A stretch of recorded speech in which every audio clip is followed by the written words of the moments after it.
தொகுதி பங்கீடு பேச்சுவார்த்தை எப்போது நடக்கும்? எத்தனை தொகுதிகள் கேட்க இருக்கிறீங்க? ஒரு சுற்று பேச்சுவார்த்தை நடந்தது.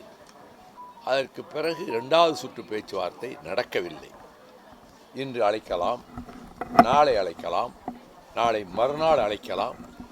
அது திமுக கழகத்தின் தலைமையிலே இருந்து எப்பொழுது தகவல் சொல்கிறார்களோ அப்பொழுது எங்களுடைய பேச்சுவார்த்தை குழு அறிவாலயம் சென்று 2வது சுற்று பேச்சுவார்த்தையை நடத்துவார்கள்.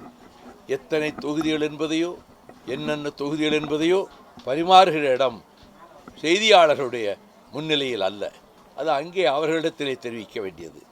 ஆகவே அதை குறித்து நான் எதுவும் இப்போது சொல்வதற்கில்லை. சார், நேற்று தாவேகா சர்வதேச மகளிர் தினத்தில் பார்த்தீங்கன்னா மகளிருக்கு 2500 ரூபா மாதம் கொடுக்க போறோம்னு இருக்காரு. காலிக்கு தங்கம் திட்டம் கொண்டுட்டு வரோம்னு திரும்பி சொல்லியிருக்காரு. இதெல்லாம் நீங்க எப்படி பாக்குறீங்க? தேர்தல் வந்துவிட்டதால் ஏற்கனவே திராவிட முன்னேற்றக் கழகம் வெற்றி முகட்டிலே நின்று கொண்டிருப்பதால் தமிழக மக்களுடைய மனங்களை தமிழக முதலமைச்சர் தன் அறிவிப்புகளால் கவர்ந்து விட்டதால் எப்படி எதிர்கொள்வது என்ற நிலையில் அவர் இந்த அறிவிப்புகளை எல்லாம் செய்கிறார். அது அவர் கட்சிக்குள்ள உரிமை. அவர் அறிவிப்பு செய்திருக்கிறார். அதை பற்றி நான் எந்த விதமான கருத்தையும் கமெண்ட்டையும் சொல்ல விரும்பவில்லை. அறிக்கை சிறப்பாக தயாராகி கொண்டிருக்கிறது. சிறப்பாக இருக்கும், வித்தியாசமாக இருக்கும்.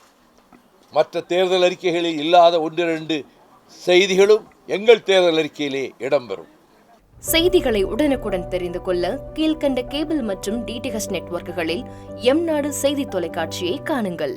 பாதகம் செய்பவரை கண்டால் நாம் பயம் கொள்ளலாகாது பாப்பா. மோதி மிதித்துவிடு பாப்பா, அவர் முகத்தில் உமிழ்ந்து விடு பாப்பா. அண்மை செய்திகளை உடனுக்குடன் தெரிந்து கொள்ள இணைந்திருங்கள் எம்நாடு தொலைக்காட்சியுடன்.